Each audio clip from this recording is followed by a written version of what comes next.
Bonjour, mon nom est Jean Chouinard du Service national du récit en adaptation scolaire. Alors, bienvenue aux capsules qui portent sur la typologie des aides technologiques en éducation.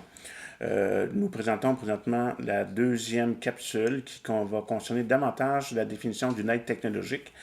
Donc, on va définir qu'est-ce qu'une aide technologique.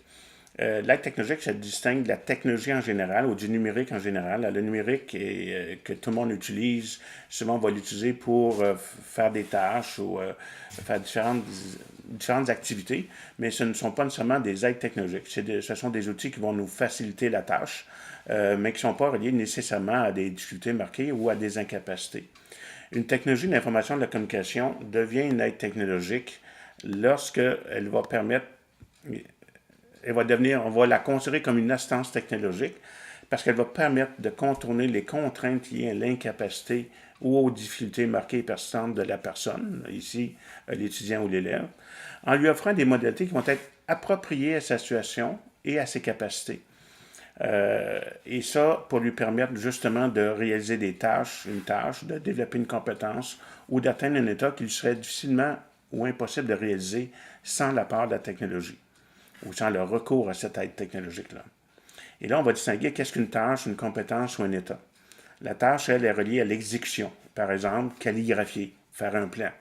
Une compétence, c'est plus relié au savoir-agir, évidemment, du programme, qui sont souvent évalués dans le cadre du programme de formation de l'École québécoise, qui vont souvent correspondre aux critères d'évaluation, comme par exemple bien orthographier, comprendre et apprécier un texte, écrire des textes variés, alors que l'État, lui, est relié davantage à l'aspect socio-affectif ou attentionnel. Par exemple, gérer son anxiété, devenir plus calme, soutenir son attention, alors que généralement, j'ai de la difficulté à la soutenir. Avoir des relations harmonieuses avec mes pairs. Gérer mon impulsivité, donc plus réfléchir davantage avant d'agir. Ou encore, me donner plus de souplesse de façon à contourner ma rigidité. Alors, voici ce qu'est une aide technologique. Donc, on va la retrouver souvent, si je donne des exemples, ce qui est important de retenir, c'est que c'est une assistance technologique qui va nous permettre justement de contourner, de pallier ou de compenser une difficulté marquée ou une incapacité dans le but justement de réaliser une tâche, de développer une compétence ou un état.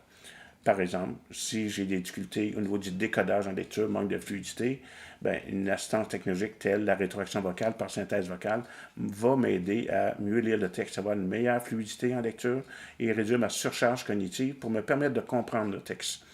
Dans certains cas, si j'ai de la difficulté à faire l'association des mots où je suis incapable de le faire, ça peut pallier une incapacité. Au même titre qu'au niveau de l'orthographe, si j'ai des difficultés marquées à bien orthographier, à atteindre les exigences de la tâche, bien un prédicteur de mots, qui soit de nature orthographique ou phonologique, pourrait m'aider justement à contourner cette difficulté marquée-là à bien orthographier pour m'aider justement à augmenter mes chances de bien orthographier et d'atteindre les exigences de la tâche. Alors donc, ici, ça devient assurément une assistance technologique.